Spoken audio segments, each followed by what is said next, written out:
Hey everyone, welcome you all in Madhav accountancy classes.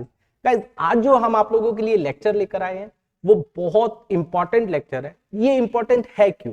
क्योंकि usually बच्चे इन topics को ignore करते हैं जो आज हम आपको करवाने वाले हैं, क्योंकि वो सोचते हैं इनमें से आएगा नहीं। लेकिन मैं आपको बता देता हूँ, इनमें से आपको मिनिमम 4 to 5 मार्क्स का आपको 100% देखने को मिलेगा।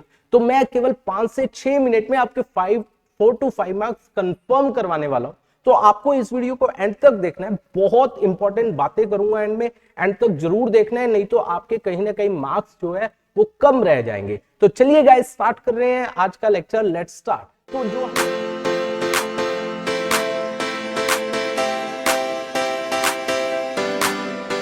तो जो हमने चैप्टर पिक किया है, ये आपका फर्स्ट चैप्टर, कौन सी बुक का? थर्ड बुक का फर्स्ट चैप्टर और सेकंड चैप्टर। फर्स्ट चैप्टर कौन सा है आप जानते हो, that is financial statement. Second chapter है फाइनेंशियल स्टेटमेंट एनालिसिस। तो देखिए, सबसे पहला टॉपिक आ रहा है दैट इज कंपैरेटिव स्टेटमेंट।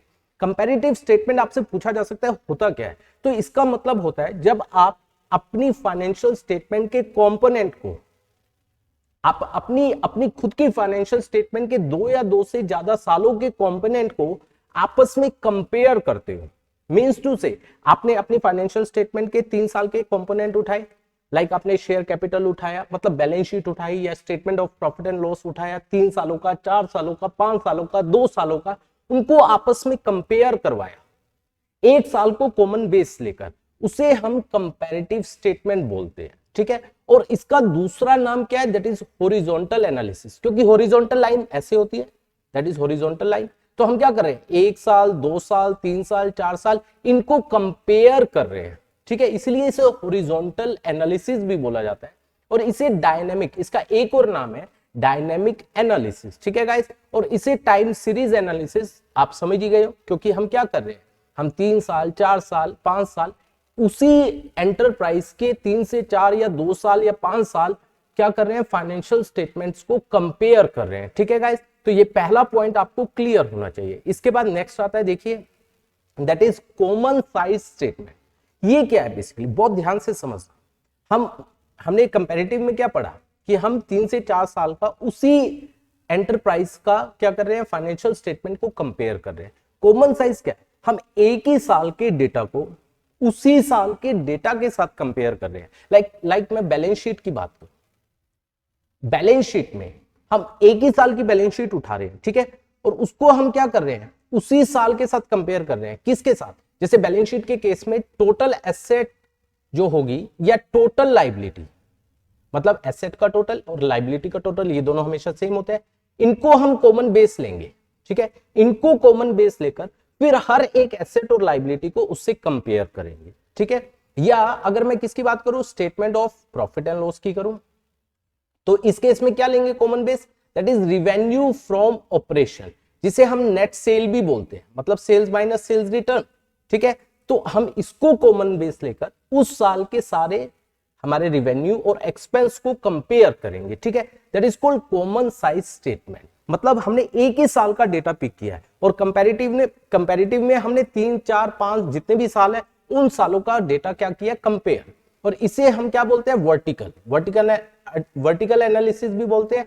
इसे क्रॉस सेक्शनल एनालिसिस भी बोला जाता है। क्रॉस सेक्शनल होता क्या है कि मान लीजिए आपने अपनी फर्म का 1 साल का उठाया डेटा, और हमने अपने कॉम्पिटिटर का एक उसकी भी 1 साल का, उसके भी 1 साल का आपने क्या उठाया डेटा, और फिर कंपेयर किया, ताकि हमें अपने स्ट्रॉन्ग और वीक पॉइंट के बारे में पता लगे। उसे क्रॉस सेक्शनल एनालिसिस बोला जाता है, और इसका एक और नाम है दैट इज स्टैटिक एनालिसिस। ठीक है गाइस, इसके बाद नेक्स्ट आता है हमारे पास एक्सटर्नल एनालिसिस। एक्सटर्नल एनालिसिस क्या है, ये बेसिकली कौन करता है, एक्सटर्नल लोग, जिनके पास पब्लिश रिपोर्ट होती है, जिनके पास अनपब्लिश रिपोर्ट नहीं होती है। मींस जैसे जो बाहर के लोग होते हैं, लाइक क्रेडिटर्स हो गए, इन्वेस्टर हो गए, जो कंपनी की पब्लिश रिपोर्ट की हेल्प से एनालाइज करते हैं, उसे एक्सटर्नल एनालिसिस बोला जाता है। और दूसरा आता है इंटरनल एनालिसिस। ये क्या होता है, जो कौन करता है, जो मैनेजमेंट करता है। मैनेजमेंट के पास पब्लिश और अनपब्लिश दोनों रिपोर्ट्स होती है। उन रिपोर्ट की हेल्प से वो क्या करते हैं, एनालाइज करते हैं, ताकि वो अपने स्ट्रॉन्ग और वीक पॉइंट और एज वेल एज क्या कमी है रही, सब कुछ ये पता लगा सके। ठीक है गाइस, आई होप यहां तक आपको आया होगा। इसके बाद नेक्स्ट देखिए, that is intra firm comparison. Intra firm क्या होता है? इंट्रा फर्म का मतलब होता है फर्म के अंदर ही कंपेयर कर रहे हैं, मतलब फर्म के बहुत सारे सालों को कंपेयर कर रहे हैं, ठीक है, जो हमने ऊपर पढ़ा भी है। कंपैरेटिव इसका एक बहुत बड़ा एग्जांपल है। इससे क्या होगा, जब हम 5 साल 4 साल को कंपेयर करेंगे तो हमें ट्रेंड का पता चलेगा कि हमारा ट्रेंड अपवर्ड जा रहा है या डाउनवर्ड जा रहा है या जिगजैग चल रहा है, कभी कम कभी ज्यादा। तो इसीलिए इसे ट्रेंड एनालिसिस भी बोला जाता है, और इसे टाइम सीरीज एनालिसिस जो हम पहले बात कर भी चुके हैं, ठीक है गाइस। इसके बाद नेक्स्ट आता है इंटरफॉर्म। इंटरफॉर्म कंपैरिजन क्या होता है?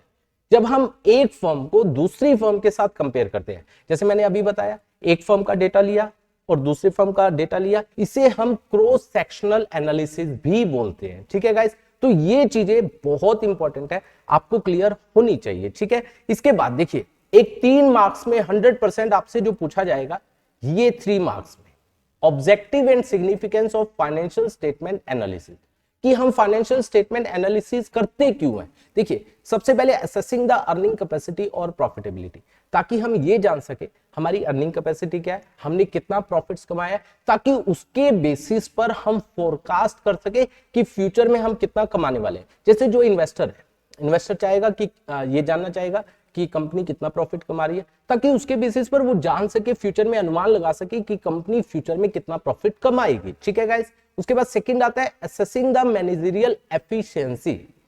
ये क्यों किया जाता है एनालिसिस फाइनेंशियल स्टेटमेंट? ताकि मैनेजर जो है वो अपनी एफिशिएंसी जान सके कि जो हमने काम किया है इस साल, वो हमने अच्छा काम किया है या बुरा काम किया है। अगर प्रॉफिट्स हमारे पिछले सालों की अपेक्षा बढ़ रहे होंगे तो डेफिनेटली अच्छा काम किया है। वो सब किसकी हेल्प से पता चलता है? फाइनेंशियल स्टेटमेंट एनालिसिस की हेल्प से। इसके बाद आता है assessing short term and long term solvency of the business. Financial statement analysis की हेल्प से हम ये जान पाते हैं कि क्या हम शॉर्ट टर्म में या लॉन्ग टर्म में सॉल्वेंट है या नहीं है। मतलब शॉर्ट टर्म में अपने डेट्स को पे कर पाएंगे, क्रेडिटर्स, सप्लायर्स, इनको पे कर पाएंगे या नहीं कर पाएंगे, और लॉन्ग टर्म सॉल्वेंट हम अपने डिबेंचर्स को, लोन्स को पे कर पाएंगे या नहीं कर पाएंगे। वो लोग भी देखना चाहेंगे कि क्या हम उनका पैसा लौटा पाएंगे या नहीं लौटा पाएंगे, ठीक है। उसके बाद inter firm comparison with the help of analysis. जब दो फर्म की क्या होगी, फाइनेंशियल स्टेटमेंट होगी, उस फाइनेंशियल स्टेटमेंट एनालिसिस होगी, तो गाइस डेफिनेटली हम उनको क्या कर पाएंगे, कंपेयर कर पाएंगे। इसके बाद फोरकास्टिंग एंड प्रिपेयरिंग बजट, बिल्कुल सिंपल है। जब हम क्या कर पाएंगे, हम एनालाइज होगा हमारे पास, क्योंकि देखो फोरकास्टिंग कब होती है, जब हमारे पास पास्ट डेटा होगा, और पास्ट डेटा क्या होता है, फाइनेंशियल स्टेटमेंट, ठीक है, और उसको हमने एनालाइज किया। अब जब पास्ट डेटा होगा तभी आप फोरकास्ट कर पाओगे। अगर आपके पास पास्ट डेटा ही नहीं है तो फोरकास्टिंग कैसे होगी? अगर आप देखिए, समझना, अगर आपने पिछले से पिछले साल कमाया 1 लाख, उससे नेक्स्ट ईयर कमाया 2 लाख, इस साल कमाया 3 लाख, तो पास्ट डेटा आपके पास है। अब आप अनुमान लगा सकते हो ना कि मैं 4 लाख कमा पाऊंगा, लगा सकते हो ना, यस। तो इसीलिए तो फाइनेंशियल स्टेटमेंट एनालिसिस की हेल्प से आप फोरकास्ट कर पाओगे और अपने बजट कि मुझे फ्यूचर में कितना खर्चा करना है। बजट्स क्या होते हैं कि मुझे फ्यूचर में ये काम करना है, तो आप क्या बना पाओगे, बजट्स बना पाओगे। इसके बाद एक्सप्लेनेबल एंड अंडरस्टैंडेबल, जो फाइनेंशियल स्टेटमेंट एनालिसिस है, ये एक टंग प्रोवाइड करती है, किसको, जो फिगर्स होते हैं उनको, कि ताकि फिगर्स बोल पाए। अगर मैं केवल आपको फाइनेंशियल स्टेटमेंट दे दूं एक फर्म की या कंपनी की, मैं बोलूं कि आपका 2 करोड़ का प्रॉफिट हुआ है 1 साल का, केवल 1 साल की फाइनेंशियल स्टेटमेंट दे दी, क्या आपको अच्छा लगेगा या बुरा कि अच्छा हुआ है या बुरा है? कोई कहेगा अच्छा है, कोई कहेगा बुरा है। अगर मैं उसी के साथ बोलूं कि पिछले साल 5 करोड़ था, इस साल 2 करोड़ हुआ, अब बताओ क्या ये अच्छा है या बुरा है? आप कहोगे बुरा है। तो देखो, आपने कंपेयर किया, एनालिसिस की हेल्प से आपको इजिली आप उसको क्या कर पाए, अंडरस्टैंड कर पाए, आप उसको इजिली समझ पाए, ठीक है। तो ये आपके ऑब्जेक्टिव हुए जो आपके 3 मार्क्स के आपसे पूछे जाएंगे, तो ये आपको याद होने चाहिए। इसके बाद नेक्स्ट है हमारे पास लिमिटेशन। अब इसकी भी कुछ लिमिटेशन है, किसकी, एनालिसिस। पहली बात तो भैया ये हिस्टोरिकल एनालिसिस है, पास्ट डेटा के ऊपर बेस्ड है। इन्वेस्टर क्या चाहता है कि हमें करंट वैल्यू चाहिए, हमें आज की वैल्यू चाहिए। इन्वेस्टर जो है इंटरेस्टेड होता है आज की वैल्यू जानने में, लेकिन ये सारा पास्ट डेटा के ऊपर बेस्ड है, तो इसलिए ये इसकी ये कमी है। इसके बाद इग्नोर प्राइस लेवल चेंजेस। अब एक चीज मैं आपको समझाता हूं, आप खुद इसका आंसर करना कमेंट में। आपकी पिछले साल की सेल थी 10 लाख, इस साल की सेल है 15 lakh, but you will say good और बैड, बताइए। यू विल से गुड, बिल्कुल सही। लेकिन अगर मैं बोलूं कि पिछले साल प्राइस उस एक प्रोडक्ट का कितना था 100 और अब हो गया कितना 150, उसके कारण 5 लाख बढ़ रहे हैं। अब बताओ क्या ये अच्छा है या बुरा है? बुरा है, क्योंकि कुछ भी बढ़ नहीं रहा है, केवल प्राइस लेवल चेंज होने से आपकी सेल बढ़ रही है।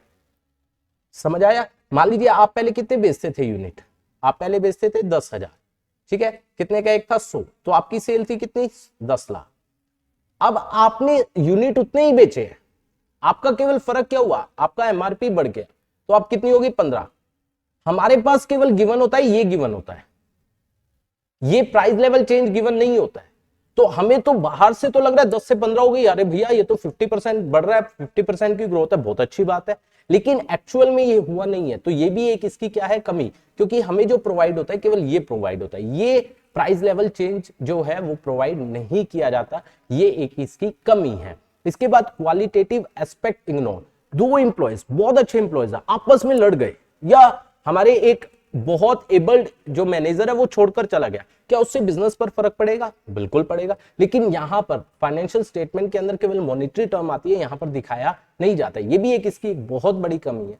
इसके बाद suffer from the limitation of financial statement. अगर फाइनेंशियल स्टेटमेंट जो आपने बनाई है balance sheet, statement of profit and loss, अगर वही गलत है तो एनालिसिस भी क्या हो जाएगा, गलत हो जाएगा। तो इसका मतलब फाइनेंशियल स्टेटमेंट खराब तो एनालिसिस भी खराब। इसके बाद नॉट फ्री फ्रॉम बायस, ये बायस से फ्री नहीं है, मतलब एक व्यक्ति अपनी पर्सनल जजमेंट से ऊपर नीचे इसको कर सकता है, क्योंकि यहां पर प्रोविजन बनाए जाते हैं, यहां पर डेप्रिसिएशन के जो मेथड्स है वो पर्सनल जजमेंट के ऊपर डिपेंड करते हैं। तो ये एक सबसे बड़ी कमी है फाइनेंशियल स्टेटमेंट एनालिसिस की, कि इसमें पर्सनल बायसनेस होती है। इसके बाद वेरिएशन इन अकाउंटिंग प्रैक्टिसेस। अगर मान लीजिए हम WDV मेथड यूज कर रहे हैं डेप्रिसिएशन का, दूसरा SLM यूज कर रहा है, तो दोनों में वेरिएशन हो गया, तो क्या कंपेयर कर पाएंगे? नहीं कर पाएंगे, तो ये एक प्रॉब्लम हो गई। इसके बाद विंडो ड्रेसिंग, ये एक सबसे बड़ी प्रॉब्लम है किसकी, फाइनेंशियल स्टेटमेंट एनालिसिस की, कि हम अपनी फाइनेंशियल स्टेटमेंट को अच्छा दिखा सकते हैं लेकिन एक्चुअल में इतनी अच्छी नहीं है। जब अच्छा दिखाएंगे तो नेचुरल बात है इन्वेस्टर को अच्छा लगेगा और वो इन्वेस्ट करेगा और वो चीटेड फील करेंगे। तो ये भी एक बहुत बड़ी प्रॉब्लम है फाइनेंशियल स्टेटमेंट एनालिसिस की, कि ये विंडो ड्रेसिंग से अफेक्टेड होती है, मतलब इसमें हम मन चाहा चेंज कर सकते हैं, जिसके कारण क्या होगा, इन्वेस्टर इन्फ्लुएंस होगा और पैसा लगाएगा और बाद में वो चीटेड फील करेगा। ठीक है गाइस, तो ये इसकी लिमिटेशन हुई। अगेन ये भी आपसे 3 मार्क्स की पूछी जा सकती है। अब देखिए गाइस, अब मैं एक जो फर्स्ट चैप्टर की, ये तो मैंने सारा सेकंड चैप्टर किया, डिस्कस किया जो इंपॉर्टेंट चीजें थी। अब फर्स्ट चैप्टर में आपसे जो इंपॉर्टेंट चीजें पूछी जा सकती है, statement of asset, liability and capital which tells financial position is called, उसे हम क्या बोलते हैं, बैलेंस शीट। याद रखना गाइस। इसके बाद statement of revenue and expense which tell financial performance is called statement of profit and loss. ये पूछा जा सकता है 1 मार्क्स में। और आपसे क्या पूछा जाएगा, current asset, current liability, operating cycle period, इनके मीनिंग। ठीक है गाइस, करंट एसेट क्या होती है, जो 3 में से किसी भी कंडीशन को फुलफिल करती है। ये मैंने लेक्चर्स में जो हमने डिटेल लेक्चर डाले हुए हैं उसमें करवाया हुआ है। पहला, जिसको हम क्या कर सके, कन्वर्ट कर सके, कंज्यूम कर सके with in a normal operating cycle period. अभी नॉर्मल ऑपरेटिंग के बारे में बताने वाला, पहली कंडीशन हो गई। दूसरी, जो ट्रेड पर्पस के लिए, मतलब जिसका हमारा बिजनेस है। तीसरी, जिसको हम within 12 months, balance sheet date से 12 मंथ्स के अंदर अंदर कैश में कन्वर्ट कर सके। अगर कोई भी एसेट इन तीनों में से एक भी कंडीशन को फुलफिल करती है तो वो क्या कहलाएगी, करंट एसेट, नहीं तो वो क्या कहलाएगी, नॉन करंट एसेट। ठीक है गाइस, अब बात आती है करंट लायबिलिटी। ठीक है, करंट लायबिलिटी की भी अगेन 3 कंडीशन है, तीनों में से एक भी फुलफिल हो रही है तो वो करंट लायबिलिटी कहलाएगी। पहला, जिसको हम सेटल कर रहे हैं, क्योंकि लायबिलिटी जो है वो पेमेंट की बात होती है कि हमें लायबिलिटी को पे करना है, जिसको हम expected to be settle within a normal operating cycle period, पहली कंडीशन, जिसको हम नॉर्मल ऑपरेटिंग साइकिल पीरियड में पे कर रहे हैं। दूसरा, which is help primary for the trade purpose, again ठीक है, उस चीज का हमारा बिजनेस है। तीसरा, जिसको हम 12 मंथ्स के अंदर अंदर from the balance sheet date pay कर रहे हैं। अगर कोई भी लायबिलिटी इन तीनों में से एक भी कंडीशन को फुलफिल करता है तो उसे करंट लायबिलिटी बोला जाता है। अगर वो एक भी कंडीशन को फुलफिल नहीं करता है तो वो नॉन करंट लायबिलिटी कहलाती है। ठीक है गाइस, अब बात आती है last point, operating cycle period. ये क्या होता है? ऑपरेटिंग साइकिल पीरियड क्या होता है?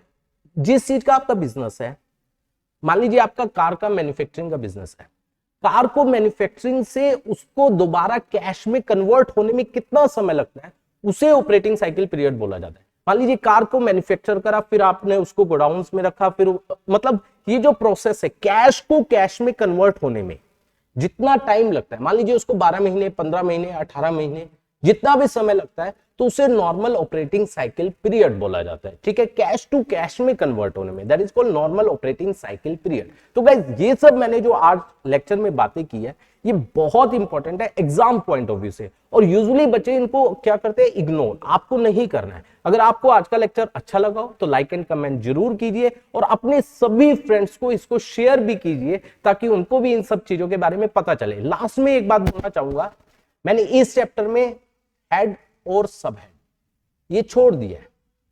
ठीक है, इसका लिंक जो है मैं नीचे डिस्क्रिप्शन में दे रहा हूं।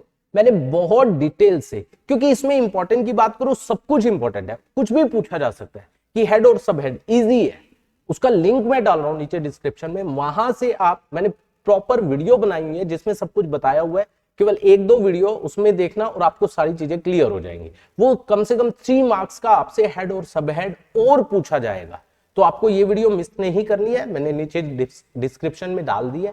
ठीक है गाइस, अच्छे से करना। Thank you so much for watching this video.